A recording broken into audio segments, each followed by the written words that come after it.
Good afternoon again.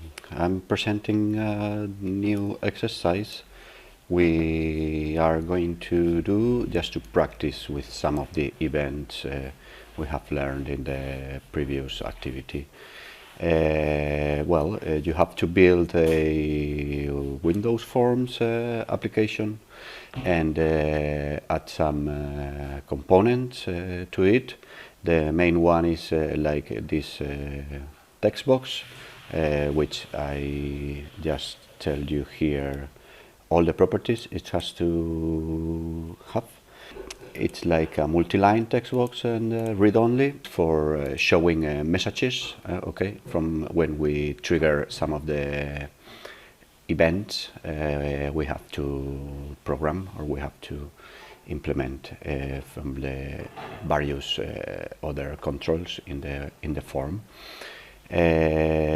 Once you add this component, you have to add a label, a numeric up down, a list box with 3 lines, with 3 elements, the first line, second line, third line, a text box, a single text box, and a picture box, You've got the name of the elements you have to write here, If I didn't set the name of the properties, for instance, this is a color, has a color border, but for you to search it and do it as you like and try to practice a little bit more with and make some research about properties of another properties of these elements.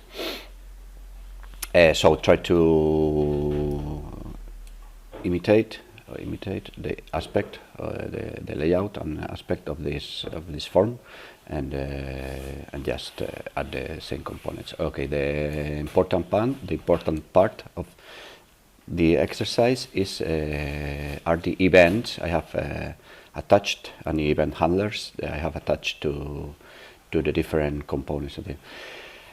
First one is like when I click in a empty part of the form, yes, like the gray part, not on the other component.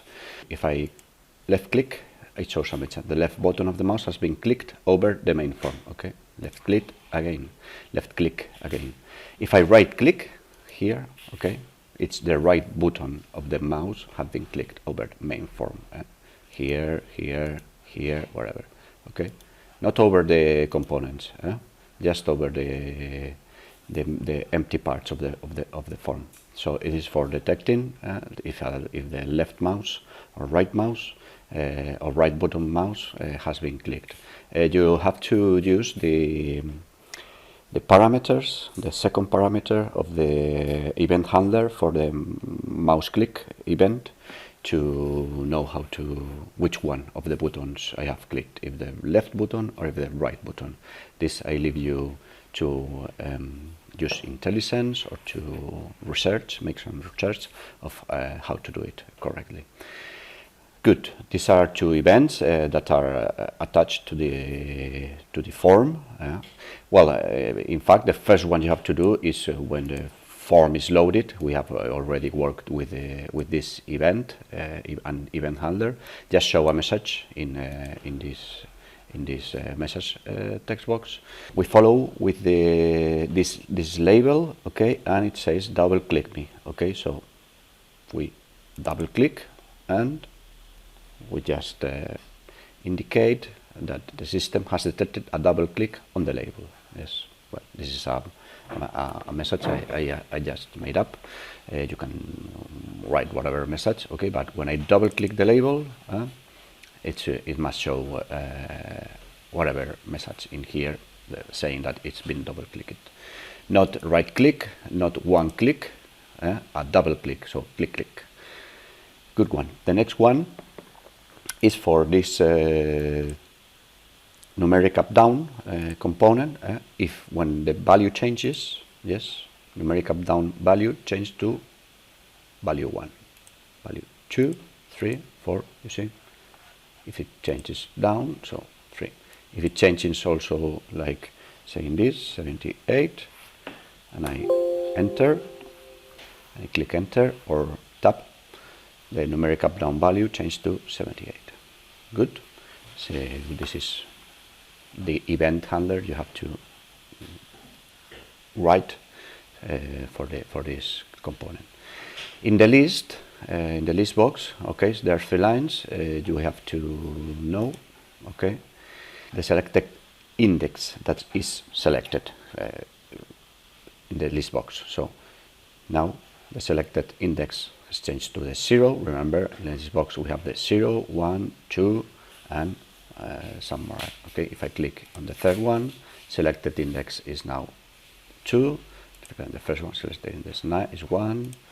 Okay, 0, 2.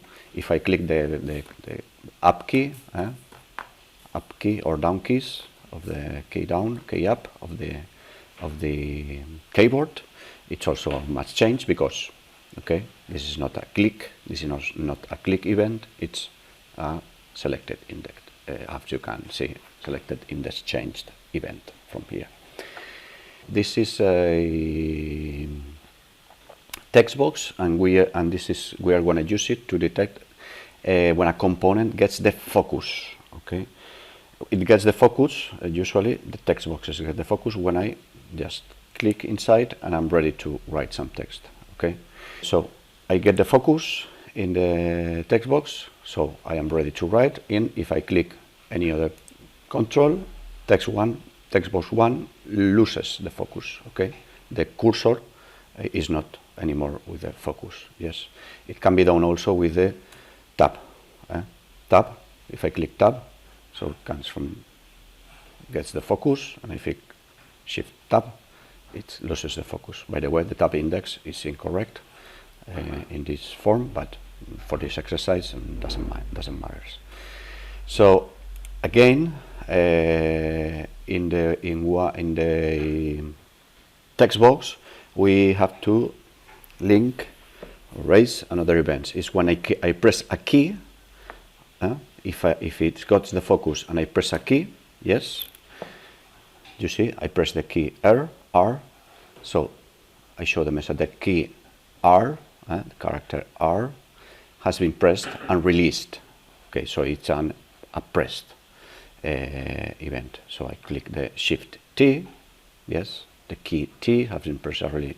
If I click the number 7, if I click slash, so whatever I click here, okay, I must detect it in my code, in my source code, in the appropriate event handler, and just show a message here with the key.